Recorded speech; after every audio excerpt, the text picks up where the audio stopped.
अस्सलाम वालेकुम, my name is Mahnoor. आज हम हाइड्रोकार्बन्स में जिनको स्टडी करेंगे वो है हमारे पास why are alkanes called paraffins. Alkanes को पैराफिन्स क्यों कहते हैं, इसका जवाब देखेंगे इसमें। नेक्स्ट जो इसमें हम पढ़ेंगे सोर्सेज ऑफ अल्केन्स के बारे में पढ़ेंगे। ये जो फर्स्ट है ये आपके पास शॉर्ट क्वेश्चन के लिए आता है, इम्पोर्टेंट है। सोर्सेज ऑफ अल्केन ये शॉर्ट क्वेश्चन के लिए भी आते हैं, ये लॉन्ग क्वेश्चंस के लिए भी आते हैं, प्लस ये एमसीक्यूज के लिए भी आते हैं। तो सबसे पहले आपके पास हैं अल्केन्स के बारे में, वो आपको बताएगा जो पूछा जा सकता है अल्केन्स के बारे में। What are alkanes? अल्केन्स आपके पास होते हैं सिंपलेस्ट हाइड्रोकार्बन्स, और ये एमसीक्यूज आपके पास आ सकता है। जैसे हमने पिछले लेक्चर में अपने पढ़ा था, लेक्चर नंबर 2 में, कि हमारे पास जो सिंपलेस्ट ऑर्गेनिक कंपाउंड्स हैं, ऑर्गेनिक कंपाउंड वो हाइड्रोकार्बन्स हैं। ये भी एमसीक्यूज आ सकता है कि ऑर्गेनिक कंपाउंड के सिंपलेस्ट क्लास की बात करेंगे तो वो हाइड्रोकार्बन्स हैं, और जब हम हाइड्रोकार्बन के सिंपलेस्ट क्लास की बात करेंगे तो वो अल्कीन्स हैं। अल्कीन्स में क्या होता है, all the bonds of carbon are single. इसमें जितने भी आपके पास कार्बन होंगे वो सिंगल बॉन्ड बनाएंगे, जिसका मतलब ये है valencies of carbon atom, carbon की जो वैलेंसीज हैं यानी जो बॉन्ड बनाने की सलाहियत है, आर सैचुरेटेड। सैचुरेटेड का मतलब होता है वो पूरी हो जाएंगे, यानी वो सिंगल बॉन्ड बनाकर अपनी 4 वैलेंसीज को पूरा कर लेंगे। फॉर एग्जाम्पल हम बात करें, हमारे पास मीथेन है CH4। अब इस कार्बन ने हाइड्रोजन के साथ सिंगल बॉन्ड बनाए हुए हैं, क्योंकि कार्बन बॉन्ड ही 4 बनाता है तो वो सिंगल बॉन्ड बनाकर उसने अपनी वैलेंसीज को सेटिस्फाई कर लिया, पूरा कर लिया। नेक्स्ट अगर हम बात करें तो हमारे पास इथेन है। इथेन भी अल्केन्स में है। इथेन में 2 कार्बन होते हैं। इस कार्बन ने इसके साथ सिंगल बॉन्ड बनाया हुआ है, बाकी बॉन्ड ये अपने हाइड्रोजन के साथ पूरे करेगा, बाकी 3, और वो भी सिंगल बॉन्ड ही बनाएगा, यानी हाइड्रोजन के साथ भी सिंगल बॉन्ड और दूसरे कार्बन के साथ भी सिंगल बॉन्ड। और ये भी, इसने भी अपनी 4 बॉन्ड की वैलेंसीज पूरी कर लिया और इसने भी अपनी 4 बॉन्ड की वैलेंसीज पूरी कर लिया। इनकी इस रीजन की वजह से ये लेस रिएक्टिव होते हैं। लेस रिएक्टिव का मतलब होता है ये जल्दी से किसी के साथ रिएक्शन नहीं करते। इनकी लेस रिएक्टिव प्रॉपर्टी की वजह से इनको कहा जाता है पैराफिन्स। पैराफिन्स का मतलब क्या है, लफ्जी मतलब। पैरा का मतलब होता है लिटिल, अफिन्स मीन अफिनिटी। अफिनिटी कैसे कहते हैं, अट्रैक्शन को। और अट्रैक्शन केमिस्ट्री में जो होती है वो समझ लें आप, वो उसकी रिएक्टिविटी होती है। यानी जो अफिनिटी है, अफिनिटी से मुराद अट्रैक्शन, अट्रैक्शन से मुराद उसकी रिएक्शन करने की पावर, उसकी रिएक्टिविटी वो कम होती है। और इसकी रीजन है क्योंकि ये सिंगल बॉन्ड बनाते हैं। इसको हम देखते हैं, हमारे पास अल्केन्स होते हैं, अल्कीन्स होते हैं और हमारे पास अल्काइंस होते हैं। ये क्लासेस हैं हाइड्रोकार्बन्स की।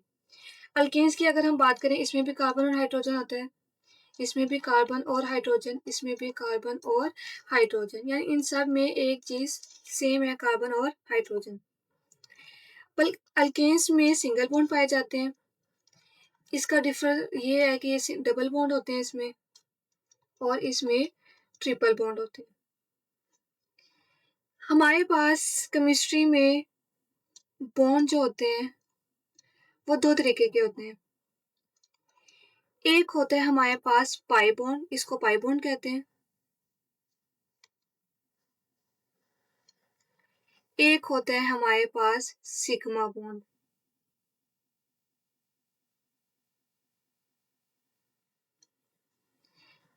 ये जो पाई बॉन्ड होता है ये वीक होता है और जो सिग्मा होता है ये स्ट्रॉन्ग होता है।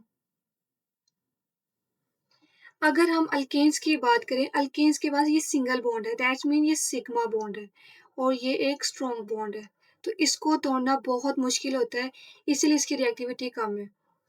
अल्कीन्स की बात करें, इसके पास एक सिग्मा है और एक पाई बॉन्ड है, यानी एक इसके पास स्ट्रॉन्ग बॉन्ड है और एक वीक है, तो ये वीक बॉन्ड है, ये आसानी से इजीली ब्रेक डाउन हो सकता है, तो इसीलिए ये रिएक्शन कर सकता है अल्केन्स की निस्बत इसकी रिएक्शन करने की पावर ज़्यादा होती है। अल्काइंस की बात करें तो ये जो सेंटर वाला है, ये सेंटर वाला, इसमें जो सेंटर वाला बॉन्ड है ये एक सिग्मा बॉन्ड है और जो एक ऊपर और नीचे बॉन्ड होते हैं इसके पास ये दो पाई बॉन्ड होते हैं। बीच वाला जो बॉन्ड है इधर, बीच वाली जो लाइन है वो सिग्मा बॉन्ड की होती है और ऊपर जो नीचे होते हैं यानी ये वाला भी पाई बॉन्ड है और ये जो नीचे वाला है ये भी पाई बॉन्ड है। इसके पास दो वीक बॉन्ड है, इसीलिए इसकी जो रिएक्शन पावर है वो बाकियों से ज़्यादा होती है। यही रीजंस हैं ये वाली कि इनके पास सिग्मा बॉन्ड है, जो स्ट्रॉन्ग बॉन्ड होता है इसको तोड़ना मुश्किल है, इसीलिए इनको हम कहते हैं ये पैराफिन्स हैं। तो आपको यहाँ पे बताएंगे ये बनाते हैं अल्केन्स जो है फॉर्म्स होमोलोगस सीरीज, ये होमोलोगस सीरीज बनाते हैं। होमोलोगस सीरीज आपके पास कौन सी होती है? जैसे अल्केन्स में आपके पास 10 मेंबर्स होते हैं और उनके नाम हमारे पास हैं मीथेन, इथेन, प्रोपेन, प्रोपेन के बाद ब्यूटेन एंड सो ऑन, इस तरीके के बहुत से। मीथेन की बात करेंगे तो CH4 इसका फॉर्मूला है, इथेन की बात करेंगे तो C2H6 इसका फॉर्मूला है, प्रोपेन में C3 होते हैं और हाइड्रोजन 8 होते हैं, ब्यूटेन में C4 होते हैं और हाइड्रोजन 10 होते हैं। इस तरह से आगे बढ़ते जाएंगे तो हमारे पास कार्बन भी बढ़ेंगे और हाइड्रोजन भी बढ़ते चले जाएंगे। इस तरह के हमारे पास 10 मेंबर होते हैं और इनको हम कहते हैं, ये हमारे पास क्या होती है, होमोलोगस सीरीज होती है। इसके बारे में वो आपको बताएगा कि ईच सक्सेसिव मेंबर डिफर होते हैं, मुख्तलिफ होते हैं बाय CH2। सक्सेसिव मेंबर कहते हैं एक के बाद एक, जैसे अगर हम बात करें मीथेन के बाद इथेन है तो ये सक्सेसिव मेंबर है, इथेन के बाद प्रोपेन है, एक सीक्वेंस है, इसको हम सक्सेसिव मेंबर कहेंगे, और ब्यूटेन के बाद प्रोपेन के बाद ब्यूटेन है, ये सक्सेसिव मेंबर होते हैं। अगर हम बात करें मीथेन और प्रोपेन का डिफरेंस देखें तो ये सक्सेसिव मेंबर नहीं होते। अगर हम इस मीथेन के और इथेन यानी उसके बाद वाले का डिफर कर रहे हैं तो इसको सक्सेसिव मेंबर कहेंगे, इथेन के बाद प्रोपेन आ रहा है इनका डिफर कर रहे हैं तो इसको हम सक्सेसिव मेंबर कहेंगे। अब देखते हैं हमारे पास ये CH4 है, CH4, और नीचे सक्सेसिव मेंबर को देखें तो C2H6, यानी अगर हम इसका डिफर निकालें, कार्बन यहाँ पे 1 था, यहाँ पे 2, कितने कार्बन का डिफरेंस आया है, 1 कार्बन का। यहाँ पे 4 हाइड्रोजन थी, फिर यहाँ पे 6 हाइड्रोजन हो गई, तो यानी 4 से 6 हो गई, तो कितने का डिफरेंस आया, 2 हाइड्रोजन का आया। यानी CH4 में इसको ऐड करेंगे तो हमारे पास नेक्स्ट मेंबर का फॉर्मूला बन जाएगा। इसी तरीके से इथेन और प्रोपेन में डिफरेंस देखें, कार्बन 2 थे और इधर कार्बन 3, तो यहाँ पे भी एक कार्बन, हाइड्रोजन 6 और 8, यहाँ पे डिफरेंस 2 हाइड्रोजन का, यानी इस C2H6 में CH2 को ऐड करेंगे तो प्रोपेन आ जाएगा, इनमें की डिफरेंस है। इसी तरीके से सक्सेसिव मेंबर को आप डिफर करते जाएंगे तो सब में ही CH2 का डिफरेंस पाया जाएगा, और इस डिफरेंस का मतलब है इसके अंदर इसको ऐड करेंगे तो नेक्स्ट मेंबर का फॉर्मूला बन जाएगा, और इस फॉर्मूले में इसको ऐड करेंगे तो next formula, and so on. और यहाँ पे आपको वो बताएगा कि इनकी जो केमिकल प्रॉपर्टीज़ हैं, यानी ये जो आपके पास मेंबर हैं, इनकी केमिकल प्रॉपर्टीज़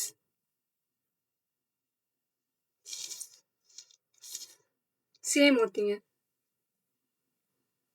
इनकी केमिकल प्रॉपर्टीज़ क्यों सेम होती हैं? क्योंकि हमने अल्केन्स के बारे में क्या पढ़ा है? अल्केन्स जितने भी हैं हमारे पास, वो बनते हैं कार्बन और हाइड्रोजन से, और इनमें सिंगल बॉन्ड होता है, सब में ही यही प्रॉपर्टी है। तो क्योंकि सब में सेम प्रॉपर्टी है, एलिमेंट भी सेम है और उनकी बॉन्डिंग भी सेम है, तो इनकी केमिकल प्रॉपर्टीज सेम होंगी। इसके अलावा यहाँ पर आपको डॉट एंड क्रॉस स्ट्रक्चर दिए हुए हैं किताब में आपके, मीथेन का, इथेन का एंड प्रोपेन का। ये शॉर्ट क्वेश्चन में आपको आ सकते हैं। तो मैंने चैप्टर 11 में अब उसके लेक्चर नंबर 2 में डॉट एंड क्रॉस वगैरह आपको बताए हुए हैं, यानी चैप्टर 11 के किसी लेक्चर में है, तो आप वहाँ से जाके देख सकते हो कि डॉट एंड क्रॉस स्ट्रक्चर आपने इनका कैसे बनाना है, मीथेन, इथेन और प्रोपेन का। नेक्स्ट है हमारे पास सोर्सेस ऑफ अल्केन्स। अल्केन्स के सोर्स कौन से हैं, जराए कौन से हैं, कहाँ से अल्केन्स हमारे पास आते हैं? फर्स्ट है आपके पास petroleum, main source of alkanes. Alkanes का जो मेन सोर्स है वो पेट्रोलियम है और नेचुरल गैस होती है। सेकेंड सोर्स है हमारे पास नेचुरल गैस। नेचुरल गैस हमारे पास वो गैस होती है जो हमारे चूल्हों में भी आती है, घरों में, तो वो नेचुरल गैस होती है बेसिकली। ये जो आपके पास नेचुरल गैस है, इसमें जो मीथेन्स होती है वो forms about 85% of natural gas. Natural gas का 85% हिस्सा मीथेन पर मुश्तमिल है, यानी नेचुरल गैस में 85% मीथेन ही होती है, बाकी दूसरी कम होती हैं गैसेस। तो ये आपके पास एमसीक्यूज में भी आ सकता है क्वेश्चन। नेक्स्ट है हमारे पास decay of vegetable matter. Decay हम कहते हैं डिकम्पोजिशन, और डिकम्पोजिशन का मतलब होता है हमारे पास ब्रेकडाउन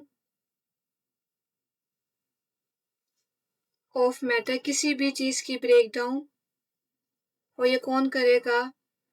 बाय बैक्टीरिया, बैक्टीरिया करेगा। बैक्टीरिया अगर किसी को तोड़ना शुरू कर दे तो हम उसको कहते हैं वो डिकम्पोजिशन स्टार्ट हो गई है। वेजिटेबल मैटर की अगर डिकम्पोजिशन स्टार्ट कर दे बैक्टीरिया, तो हमारे पास क्या होता है? Marsh gas. हमारे पास एक होती है मार्श गैस इज ऑब्टेन, यानी वेजिटेबल मैटर की अगर डिकम्पोजिशन होती है तो उससे हमें एक मार्श गैस मिलती है। इसको मार्श इसलिए कहते हैं क्योंकि ये एक दलदली जगह होती है, वहां से हमें ये मिलती है, तो उधर ये गैस पाई जाती थी, तो वहां से ही नाम इसका बन गया मार्श गैस। और ये कौन करता है? Bacterial decay of vegetable matter contains mostly methane, यानी जो आपके पास मार्श गैस है, इस मार्श गैस में भी आपके पास क्या है? मीथेन। तो इसमें भी आपके पास एक किस्म का ये मीथेन का सोर्स है, बेसिकली अल्केन्स का सोर्स है। नेक्स्ट 4 है क्रूड पेट्रोलियम। क्रूड पेट्रोलियम आप समझ लीजिए एक हमारे पास ऐसा फ्यूल होता है, डेड प्लांट्स और एनिमल्स जो होते हैं उनकी डिकम्पोजिशन की जाती है, उनकी ब्रेकडाउन होती है, तो वो काफ़ी अरसे बाद एक लिक्विड में कन्वर्ट हो जाते हैं। उस लिक्विड को वो पेट्रोलियम का नाम दे रहा है, उसको क्रूड पेट्रोलियम कहते हैं। ऑल द अल्केन्स, आपके पास मैक्सिमम जितने भी अल्केन्स हैं वो हम हासिल करते हैं कमर्शियली तजारती लेवल पर by fractional distillation. Fractional distillation एक ऐसा मेथड है जो डिपेंड करता है, जिसकी बेस्ड होती है बेस्ड ऑन बॉइलिंग पॉइंट, यानी ये बॉइलिंग पॉइंट के लिहाज से इसमें जो अल्केन्स हैं उनको सेपरेट किया जाता है क्रूड पेट्रोलियम। फॉर एग्जांपल ये हमारे पास क्रूड पेट्रोलियम है,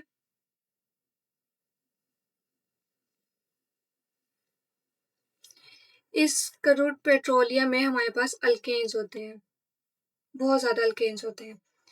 अब सब जितने भी यहाँ पे अल्केन्स हैं उनका बॉइलिंग पॉइंट डिफरेंट होता है, तो ये अपने बॉइलिंग पॉइंट, जैसे फॉर एग्जांपल किसी का बॉइलिंग पॉइंट है 5 डिग्री सेल्सियस, किसी का 10 डिग्री, सिर्फ एग्जांपल से बता रही हूँ, तो जैसे ही अगर हम इसको बॉयल करेंगे, इसका टेम्परेचर 5 डिग्री सेल्सियस पर जाएगा, तो 5 डिग्री सेल्सियस पर जो बॉयल होगा अल्केन, उसको वेपर्स को यहाँ पे सेपरेट कर लिया जाएगा। फिर उसके बाद 10 डिग्री सेल्सियस वाले वेपर्स आएंगे, उसको कर लिया जाएगा।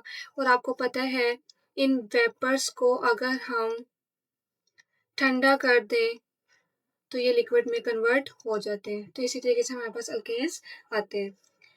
नेक्स्ट फिफ्थ है हमारे पास कोल गैस। फ्यूल गैसेस हमारे पास जितनी भी होती हैं वो आती हैं कोल गैस से, और उसमें भी हमारे पास अल्केन्स होती हैं, लेकिन स्मॉल क्वांटिटी में अल्केन्स पाए जाते हैं। तो सोर्सेस में किसी के भी सोर्सेस हों, उनमें परसेंटेज वगैरह अगर आपके पास आती हैं तो वो एमसीक्यूज के लिए इम्पोर्टेंट होती हैं, उनको लाजमी याद करना।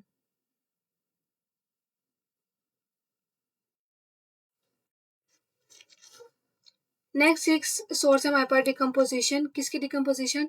कैटल डंग। कैटल डंग आपके पास वो होते हैं मवेशियों का जो गंद होता है, वो जो अपना मवेशियों का जो वेस्ट होता है वो प्रोड्यूस करते हैं। उनकी अगर डिकम्पोजिशन हो जाए तो हमारे पास एक गोबर गैस वहाँ से प्रोड्यूस होती है। इसी तरीके से एक्सक्रीटा। एक्सक्रीटा आपके पास होता है ह्यूमन वेस्ट, जो हमारा टॉयलेट वेस्ट होता है उसको ह्यूमन वेस्ट कहते हैं। उसकी अगर डिकम्पोजिशन हो जाए तो हमारे पास जो गैस आएगी वो सेविज गैस होगी। और प्लांट वेस्ट यानी जो प्लांट का वेस्ट है, अगर उनकी डिकम्पोजिशन स्टार्ट हो जाए तो हमारे पास जो गैस आती है वो बायोगैस होती है। ये डिकम्पोजिशन से ये जितनी भी हमारे पास गैस आ रही हैं, इनमें एक गैस लाजमी होती है और वो क्या होती है? मीथेन। यानी ये तमाम गैसेस मीथेन का सोर्स हैं। बेसिकली ये सोर्स है अल्केन्स का।